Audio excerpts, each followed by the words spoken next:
Welcome to my garage. This is Garage Cigar Garage with Doc.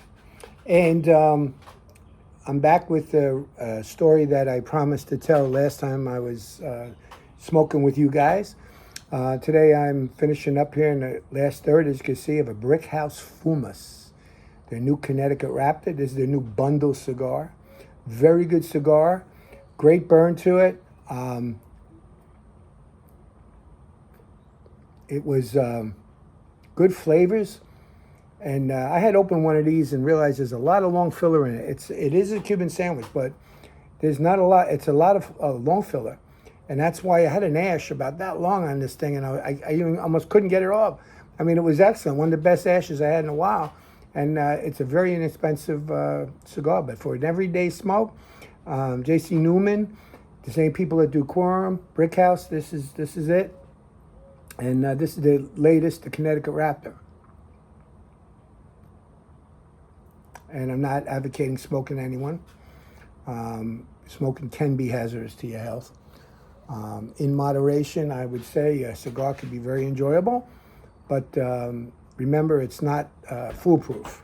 Okay, be careful and make up your own mind. But I'm here to tell the story. I told you I'd come back, have a cigar with you, and tell the story. So I'm going to tell it. I was in ministry, and at the time, and full time, and we were invited, myself and another minister, to go to Israel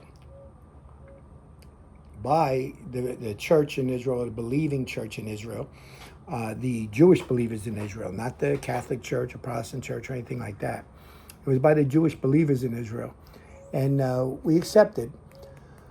We went to Israel on a trip, and when we first got there, we rented a car, and we drove to a few places. We met with a few people. Next thing you knew, we were invited to go and speak to, literally, I would say it's the Sanhedrin. It was some of the top religious leaders in the country. And because the government is so strict over there, they couldn't let anybody know, so they secretly took us in a car, moved us to 2 or 3 different places. We finally wind up in a room, and there's this board, these 3, 4 tables. I forget exactly how many, it was a while ago. And sitting at the table are all these rabbis. And when they're sitting at the table, they're asking us questions, and they said, well, we didn't want to ask questions to people that we know the answers to, the Lutherans, the Catholics, or anybody like that in organized religion. They wanted to know what we, as an independent church, was teaching about Yeshua. They have been doing studies about Yeshua, about Jesus, because of Paul, the Apostle Paul, or Rabbi Shaul. And they were talking about him, and talking to us about our way of teaching Jesus.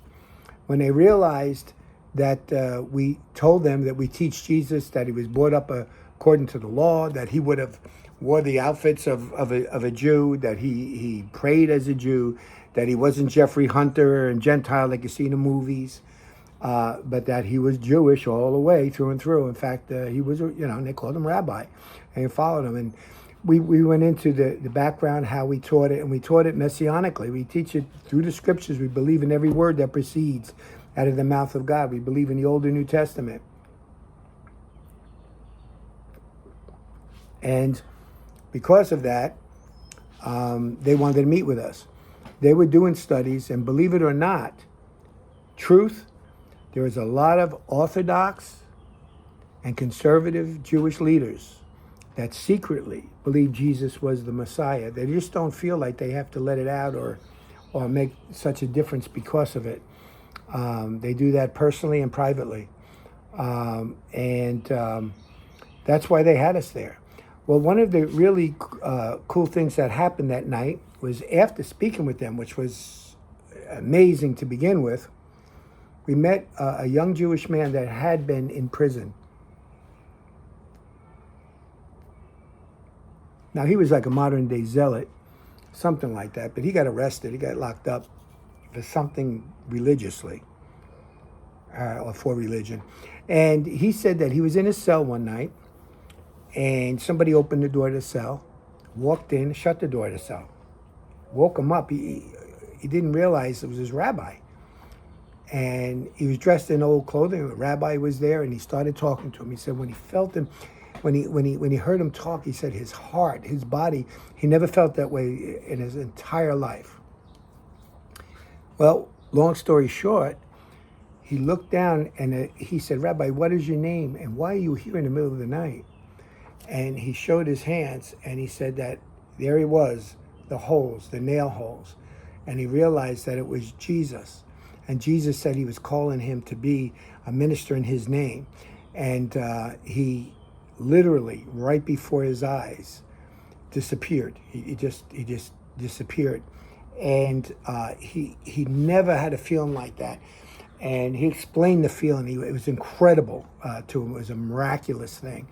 And today he's a minister in Israel to the Jewish people as a Jewish believer. That was one thing. The other thing was the rabbi of the wall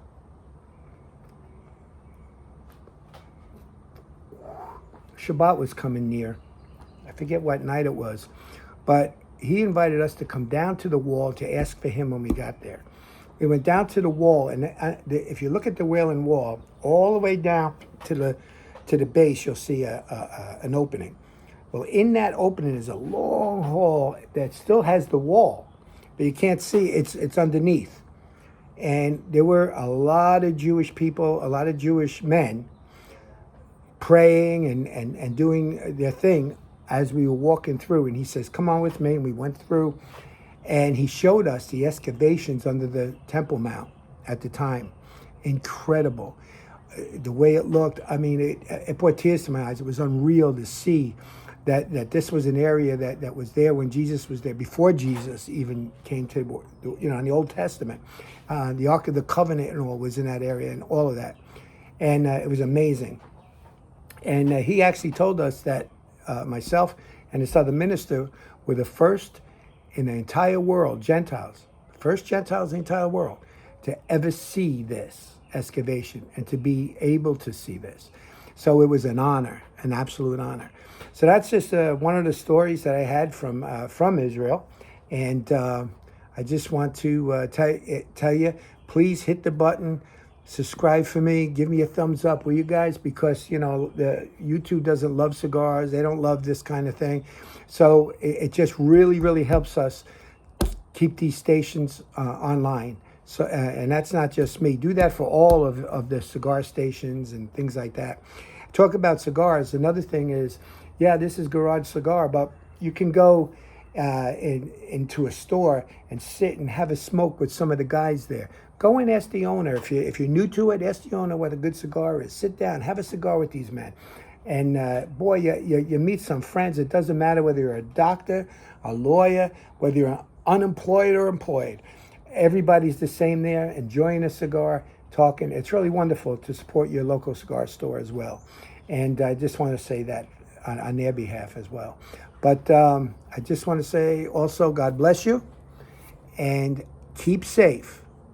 This is Doc. I'll see you next time.